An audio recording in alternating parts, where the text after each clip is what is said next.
I know what you're thinking.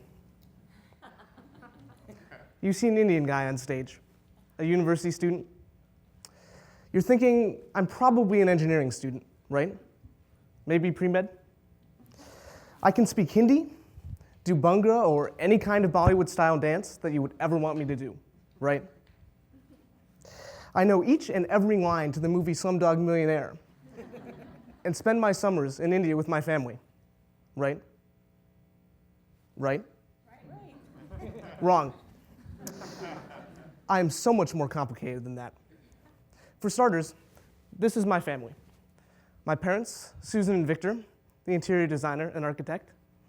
My sisters, Sunita and Whitney, they're high school students, and were adopted from Delhi and Kolkata, respectively.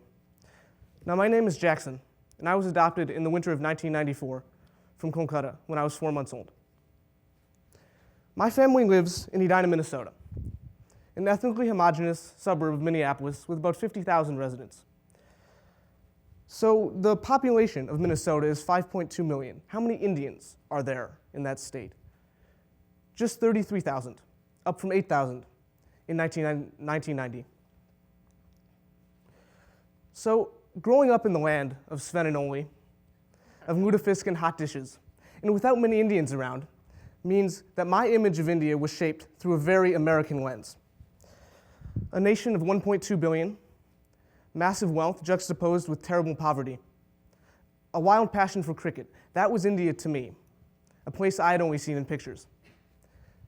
And for many years, that was okay, especially in middle school. I attended middle school at Southview, a public school located about 10 minutes from my house. In middle school, I wanted nothing more than to fit in. And at Southview, that meant wearing Converse shoes, a Livestrong wristband, carrying a finger skateboard in your pocket. Don't be different was the law, so I worked hard to erase my most obvious difference, being Indian. That's right. I made a conscious decision to not be Indian. And for many years, that worked great. In 6th grade, in 7th grade, even into 8th grade, things were going smoothly. But that all changed one day in 8th grade, and I remember that moment like it was yesterday. I was sitting in math class. It was exam return day. It had been a really hard exam, and you could feel the tension in the air. We were all seated in desks facing the front of the room. My teacher, Mr. Lenz, was passing back exams, and whenever someone had a perfect exam, he would say, "So-and-so is not embarrassed." And usually there were 4 or 5 of these, but today there were none, except Jackson is not embarrassed. The whispers were immediate. He's Indian. He's supposed to be good at math. So my secret was out. My difference realized in a world where I had worked so hard to be exactly like everyone else. My Converse shoes, my Livestrong band, my long hair, my newfound taste in rap music, none of that could hide my Indianness. So heading into high school, I decided to make embracing Indian culture a priority. I became involved in the local Indian community by becoming a board member for the India Association of Minnesota, helping to plan and promote cultural events in the Twin Cities area. Watching Bollywood movies with my sisters became enjoyable. I started to take Rosetta Stone classes for Hindi, and I even tried my hand at Indian cooking. And if you were to ask my sisters, the trying was the most important part of that endeavor. Although I had found an Indian community in America, something was still missing for me. I needed to find a piece of India that was mine, something that I could talk about, something that wasn't the stories and photos that my family friends had of their vacations to Delhi and Mumbai, not the rug from Jaipur that was hanging in the entryway of my neighbor's house, not the stories my parents' coworkers would tell about their business trips to Bangalore. I needed something that was mine. And last winter, I got the opportunity to go find that something. My mom and I flew to Delhi over winter break to meet up with a group of adoptive families from all over the US. There were 30 of us, 10 adoptees and 20 family members, along with our trip leader and tour guide. We were strangers when we arrived, but family when we left. Being in India was something that all of us had dreamed of for so long, and we were all hoping to find something about ourselves there. Personally, I found myself crossing paths with an alternate reality of human existence. The agenda in Delhi was a mixture of tourist sites and schools. One such tourist site, the India Gate, located in central Delhi, built in 1921 to commemorate the 70,000 Indians who fought and gave their lives for the British in World War I. We visited an organization called the Solemn Baalak Trust, an organization that serves street children in Delhi. They provided them an opportunity by allowing healthcare, education, and them a roof over their heads. We also spent an afternoon at a place called SOS International Village, a home for about 300 orphans. These children, between the ages of 7 and 16, lived in mixed-aged houses, each overseen by a caregiver or a masi. The 10 houses or so at SOS surrounded a dirt and grass field filled with a few swings and the empty frame of a soccer net. One girl in particular, by the name of Lakshmi, was 13. She had come to the village at the age of 8 and told us unequivocally that her favorite subject was English. These children at SOS were just like children you would find anywhere else. They were well-groomed, spoke good English, and wore constant smiles. Lakshmi also helped care for many of the younger children in her house, and each house was served as a family within the larger community.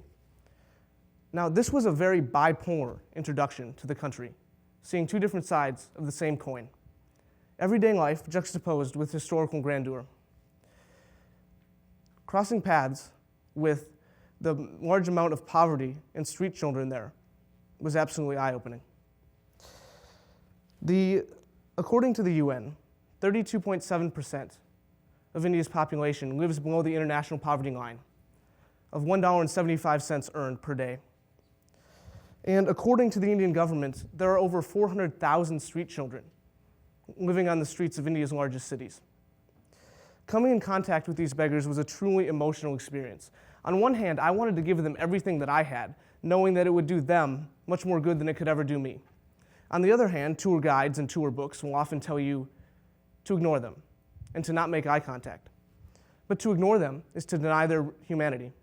They simply have needs that are not being met within the current social system and within current social structures.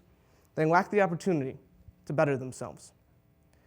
And while turning away was hard, it is clear that any long-term solution to poverty requires much more work than simply handing off a pair of shoes or some food. The poverty we encountered cannot be described unless you've seen it. The pictures just don't do the reality justice. Mothers dressed in rags, tents on sidewalks, children coming up to you selling flowers and other trinkets. This scene inspired me to do something about that reality. I decided that doing development work in India was a long-term goal of mine. Just by chance, someone already doing development work was our trip leader, Ian Anand Forber-Pratt. Ian had been adopted from Kolkata in the 1980s, and after growing up in Boston and earning a master's degree in social work, he moved back to India in 2006 to form a non-governmental organization, or NGO, devoted to creating a foster care system in India, a country which has none. Foster Care India is one of 3.3 million NGOs operating in India, and these NGOs provide social services that the government is unable to, mainly focusing in education, healthcare, and agricultural innovation. Ian and I talked at length about the many issues facing underprivileged children in India, and as we discussed, I found myself getting angry and passionate. Ian said that focusing on the small victories and the small hurdles on your way to larger social change is the way to achieve that. He said, breaking it down into these little steps makes the big change more manageable. It's something that I'll keep in mind going forward. Now, after 3 days in Delhi, and with big ideas floating around my head, the group split, heading to our cities of birth. And for me and 18 members of the group, that meant heading to Kolkata in eastern India. Stepping off the plane in Kolkata, the air was noticeably different. It felt strangely like home. It was more hot and humid than Delhi. The streets were crowded and more dense. Motorized rickshaws were traded for hand-pulled ones, and a fleet of old yellow taxis filled the streets. The agenda in Kolkata was strikingly similar to that of Delhi, a mix of cultural sites and schools. One such visit was to the Saburo Foundation, located about 45 minutes outside of the city. The Saburo Foundation has two main components. There's a nursery for small children and a school for 100 girls between the ages of 10 and 16. On the morning that we went, we stopped first at the nursery, at a large stone building, stopping to get information about the organization. And it was there that I chanced upon meeting my Masi, the woman who took care of me when I stayed at the orphanage prior to my adoption. This was completely unexpected because records of such things are not well kept in India. So when we arrived at Saburo, a large crowd of Masis came to meet us. And IMH, the orphanage I stayed at was called the International Mission of Hope, or IMH. IMH Masis are known within the adoption community for knowing each child they cared for by name and date of care because each Masi was only assigned 2 children. So when we arrived, Ian began dropping names and dates for those children who were there. And when my name came up, it caused quite a stir. Apparently, I had been a very fussy baby. One woman in particular stepped forward, about 5'2" tall and wearing blue. She began to speak in Bengali, and Ian translated. She was my Masi. Now, she grabbed my arm immediately after that, and I can't even begin to describe to you what that meant. She turned to me and said in Bengali, I couldn't understand, but the translation was, "You are mine." Even after 18 years, I was still her child. She walked me around the whole building as we toured, walked me all the way back to the bus, gave me a flower, and pulled my cheeks as Indian aunties do. As we boarded the bus and headed for the school to have lunch with the girls, I realized that I had found the piece of India I had come looking for, and it was all mine. And of course, my Masi's too. After that, we went to the girls' school, and the story there was strikingly similar to that of SOS. All the children there were beaming with potential. There were budding artists, dancers, musicians, scientists, historians, actresses. They all had a goal in life, and Saburo was helping them achieve that goal. Saburo is, to me, an example of positive development where the organization is providing the people it intends to help with exactly what they need to move forward. These children seem to defy the stereotype of hopelessness that often follows orphans and poor children, in especially developing countries. The Saburo Foundation, overall, was a positive indication to me that with the right amount of desire, hard work, and knowledge, I too can make a difference in India. Now, my life would have been quite different had I not been adopted. In all likelihood, I would not be standing here before you as a Northwestern University student. And that's what it meant to me to cross paths with my many long-lost twins. Crossing paths with those children whose fate I had been blessed enough to avoid. Traveling back to India provided me a sense of connectedness to my past and to my country I had not had before. It also provided me with the opportunity to better utilize the resources at my disposal as a Northwestern student, because upon going, I'd assumed that going would only benefit my past, but it has helped me paint my future. With development work now going, and examples of positive development in mind, I've been able to plan my future at Northwestern with those things. I plan to start taking Hindi as a class next fall, and have been involved since being here with Northwestern's chapter of Project Rishi, a health nonprofit that does research in northern India. In closing, and as I've said before, long-term solutions require a lot of work and a lot of energy. While my personal journey back to India has prodded me in that direction, you do not need to go halfway around the world to find people and issues in need and in need of solving. They're right here in Chicago and in your hometowns. Just look around you and find an issue in a place that makes you passionate, something that lights a fire under you. Go make a difference in your world, whatever world that may be. In the words of Mary Ann Rademacher, I am not the same, having seen the world, having seen the moon rise.